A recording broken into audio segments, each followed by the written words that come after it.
Guillaume Thomasson, bonjour. Vous êtes président de Smart Fidelis. Alors, Smart Fidelis, déjà dans Smart, il y a intelligence. Et donc, vous apportez de l'intelligence dans quoi? Alors, il y a intelligence et il y a le côté malin, le côté habile, le côté finalement un peu innovant aussi, puisqu'on parle beaucoup de Smart City, on parle de tous ces projets-là. Et d'ailleurs, sur ce salon Digital Montagne, on a énormément d'expériences qui sont rapportées. Donc, notre approche, nous, a été justement cette idée de pouvoir fédérer sur un site touristique l'ensemble des acteurs économiques et de mettre dans les mains d'un utilisateur un support unique. Alors souvent matérialisé par un bracelet, une carte sans contact, un support, une application mobile, même sur l'application mobile du client, donc ce support qui va lui donner l'accès finalement à l'ensemble des prestations des différents acteurs sous forme de pass loisirs, typiquement comme on peut le faire sur le massif des Aravis, où on gère le pass loisirs des activités ludiques d'été. Alors, qu'on se comprenne bien, multi-prestataire. C'est-à-dire qu'en fait, on peut traiter plusieurs prestataires. Quand on parle d'activité, ça va être la piscine municipale, ça peut être le VTT privé, la location, etc. Exactement. Donc l'idée, c'est que du côté de l'utilisateur, il n'est qu'un support, qu'une application mobile qui va lui mettre à disposition finalement l'ensemble de l'offre de loisirs. Et on est aussi maintenant avec le mobile dans des stratégies de digitalisation pour les acteurs économiques, c'est-à-dire comment exister, comment être visible au-delà d'un dépliant classique comme on peut le rencontrer bien souvent dans les offices de tourisme où on a la liste des prestataires mais on ne sait pas interagir.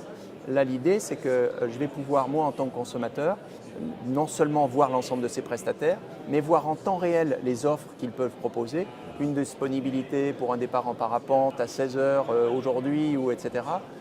Donc je vais voir l'ensemble de ces offres, je vais interagir avec et je vais avoir mon porte-monnaie électronique, ma gestion de droit, parce que j'ai pris une formule qui me donne le droit à une semaine d'accès à la piscine, ou etc. Tous ces éléments-là, qu'ils soient collectifs dans une formule collective ou individuelle pour chaque prestataire, vont pouvoir être gérés par un compte unique, par un support unique.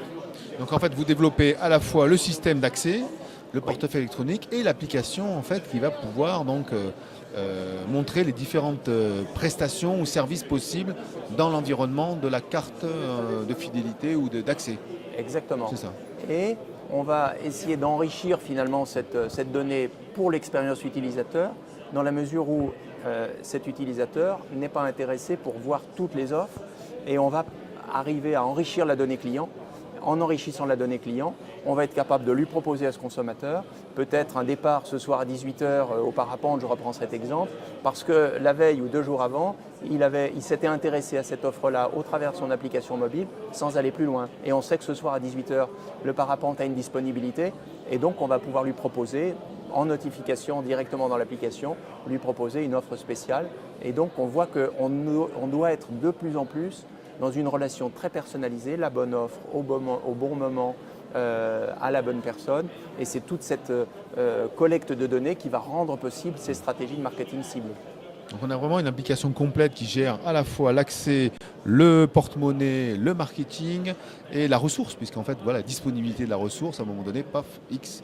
Bon, écoutez, donc c'est Smart Fidelis. Moi, je vous conseille d'aller voir le site smartfidelis.fr pour en savoir plus. Merci. Merci beaucoup. Merci à vous.